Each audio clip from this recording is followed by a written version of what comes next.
আজ আমরা জানবো সাইফন কি এবং সেটি কিভাবে কাজ করে। তার আগে বেশ কিছু কথা বলে নিই। আমরা ছোটবেলায় দেখতাম যে যখন আমরা ছোটবেলায় কেরোসিন তেল রেশন দোকানে নিতে যেতাম, তখন দেখতাম সেখানে একটি বড় ড্রামে কেরোসিন তেল রাখা আছে এবং ছোট ড্রামে সেটিকে না গড়িয়ে একটি পাইপের সাহায্যে বেশ কৌশলে সেই তরলটাকে ছোট পাত্রে নেওয়া হতো এবং সেটা অবাক হয়ে ছোটবেলায় দেখতাম। এবং সেটা দেখে বাড়িতে এসে একটি বালতিতে জল নিয়ে গাছের ডালে বেঁধে দিতাম, আর একটি শালক ফুলের পাতার যে লম্বা নল অংশ সেই অংশটা নিয়ে উপর থেকে নিচের দিকে নিয়ে মুখ দিয়ে টেনে সেটাকে আমরা জলটাকে নিচে নামাতাম, বেশ মজা পেতাম। তখন জানতাম না অ্যাকচুয়ালি সাইফন কি। বড় হয়ে যখন পড়াশোনা করলাম তখন দেখলাম সাইফন ব্যাপারটা এটাই। তো চলো তোমাদের একটা ভিডিও দেখাই আমি, সেই ভিডিওতে আরো ক্লিয়ার হয়ে যাবে সাইফনের ব্যাপারটা কিভাবে কাজ করে, বাস্তবে কিভাবে কাজ করে।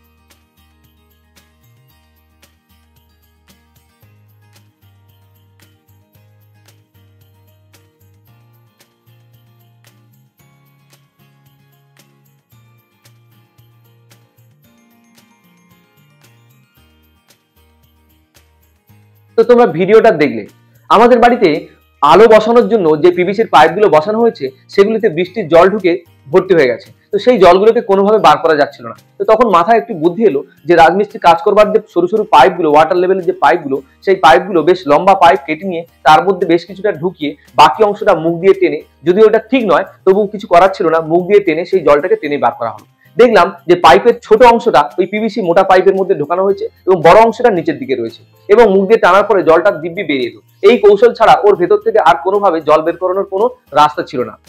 তো চলো দেখে নিই আমরা সাইফন কিভাবে কাজ করে, তার কার্যপ্রণালীটা কি। তো সাইফন, এখানে একটা আমি সাইফন এঁকেছি। উঁচু জায়গায় একটি পাত্র রাখা হয়েছে, নিচু জায়গায় একটি পাত্র রাখা হয়েছে। সেই উঁচু পাত্রে এই সাইফনের যে ছোট বাহুটা সেটা উঁচু পাত্রের মধ্যে তরলের মধ্যে ডোবানো আছে, আর বড় বাহুটা এখানকার একটি পাত্রের মধ্যে ওপেন করা আছে। তো এটা দুটো মুখ খোলা কিন্তু, এবং ইউ আকৃতির একটি নল। এই পুরো সিস্টেমটাকে, এই পাইপটাকেই বলা হয় সাইফন।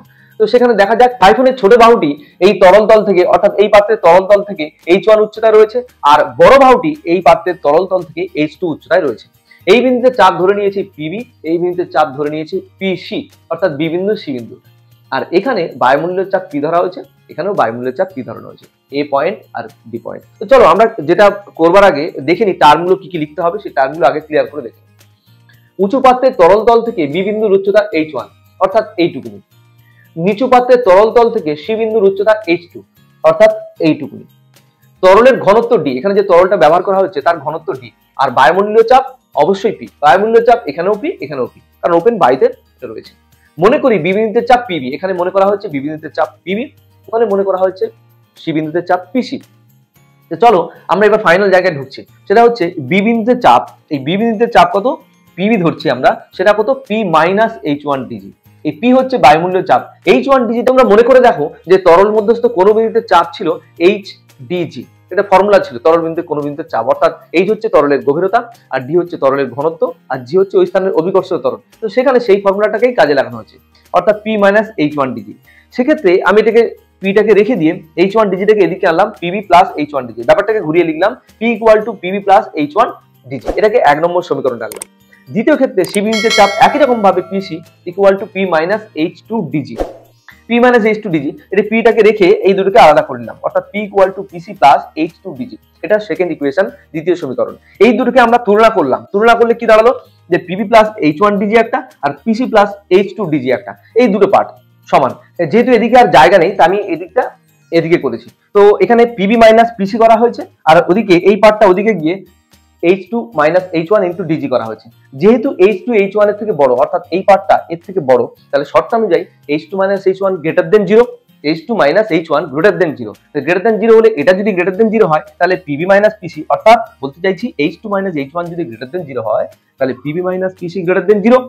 তা অসমীকরণের নিয়ম অনুযায়ী পিসিটাকে ওদিকে যখন নিয়ে গেছি তাহলে পিবি গ্রেটার দেন পিসি, পিবি গ্রেটার দেন পিসি। পিবি মানে কি, বি বিন্দুতে তরলের চাপ, পিসি মানে কি, সি বিন্দুতে তরলের চাপ। অর্থাৎ বি বিন্দুতে তরলের চাপ ম্যাথমেটিক্যালি প্রমাণিত হলো বি বিন্দুতে তরলের চাপটা বেশি এবং সি বিন্দুতে তরলের চাপ কম। স্বাভাবিক এখানে যদি তরলের চাপ বেশি হয়, ওখানে যদি তরলের চাপ কম হয়, তরল কোন দিকে ফ্লো হবে, কোন দিকে প্রবাহিত হবে, তরলের প্রবাহ তখন এই দিকে হবে। এই কারণে সাইফনের এদিক থেকে ওদিকে তরলের প্রবাহ হয়। এটা হচ্ছে সাইফনের কার্যপ্রণালী। সাইফনের কার্যপ্রণালী বললে এই পুরো ব্যাপারটাকে এরকম করে ব্যাখ্যা করে ম্যাথমেটিক্যালি তোমাকে দিতে হবে এবং তার সঙ্গে ছবি এঁকে দেওয়াটা অবশ্যই দরকার। তবে এই সাইফন ক্রিয়ার বেশ কতগুলি শর্ত রয়েছে। এই শর্তগুলি পূরণ না হলে কোনোভাবেই সাইফন কাজ করবে না। প্রথম এবং অন্যতম প্রধান শর্ত হচ্ছে বায়ুমণ্ডলীয় স্থানে হতে হবে, অর্থাৎ বায়ুমণ্ডল যেখানে থাকবে সেখানে এই ঘটনাটি ঘটবে, কারণ বায়ুমণ্ডলীয় চাপ না থাকলে সাইফন সেখানে কাজ করবে না। দ্বিতীয় শর্ত হলো সাইফনের এই নলটিকে প্রথমে সম্পূর্ণরূপে তরল দ্বারা পরিপূর্ণ করতে হবে। এই নলটিকে পুরোটাই তরল দ্বারা পরিপূর্ণ করতে হবে, তারপরে এটাকে বসাতে হবে।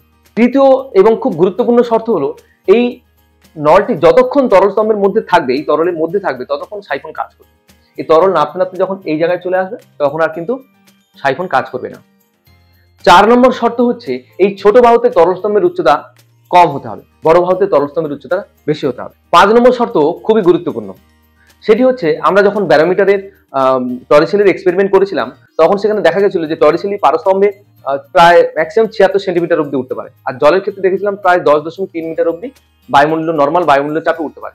সেক্ষেত্রে এখানে যদি জল নিয়ে যদি করি এটা আমরা, তাহলে এই উচ্চতাটা অবশ্যই 10 মিটারেরও কম হতে হবে, আর যদি পারদ নিয়ে করি অবশ্যই 76 সেন্টিমিটার অপেক্ষা কম হতে হবে।